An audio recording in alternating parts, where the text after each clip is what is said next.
ত্রয়োদশ জাতীয় সংসদ নির্বাচন। আর এই নির্বাচনকে ঘিরে সাধারণ মানুষের ভিতর উৎসব আনন্দ বিরাজ করছে। আসলে রাত হলেই নির্বাচন অনুষ্ঠিত হবে, সেজন্য আমরা দেখতে পাচ্ছি যে এই যে পটুয়াখালী যে ৪টি আসন রয়েছে, ৪টি আসনে কিন্তু ইতিমধ্যে যে নির্বাচনী যে সরঞ্জাম রয়েছে, এই সরঞ্জাম কিন্তু ৫১৩টি যে জেলায় যে কেন্দ্রগুলো রয়েছে, এই কেন্দ্র ইতিমধ্যে পৌঁছে গেছে। এছাড়া যে পটুয়াখালী প্রতিটি কেন্দ্রে কিন্তু আমরা দেখতে পাচ্ছি যে প্রশাসনের তরফ থেকে নেওয়া হয়েছে কঠোর নিরচ্ছন্ন নিরাপত্তা ব্যবস্থা।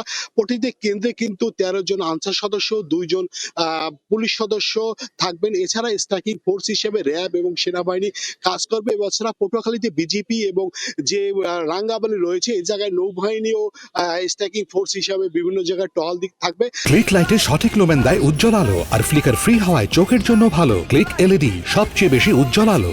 আর পটুয়াখালী যেহেতু ৪টি আসন রয়েছে, ৪টি আসনে এখন পর্যন্ত কোথায় কোনো অপ্রীতিকর ঘটনা ঘটেনি। দুই একটা ছোটখাটো ঘটনা ছাড়া বড় কোনো ঘটনা এখন পর্যন্ত ঘটেনি। তবে পটুয়াখালী যে ৪টি আসন রয়েছে, ৪টি আসনে কিন্তু মোট ভোটার রয়েছে ১৫ লক্ষেরও বেশি ভোটার রয়েছে। আগামীকাল এই ১৫ লক্ষেরও বেশি ভোটার তাদের যে ৪ জন যে প্রার্থী নির্বাচিত হবে, তারা কিন্তু ভোট দিয়ে তাদেরকে নির্বাচিত করবেন।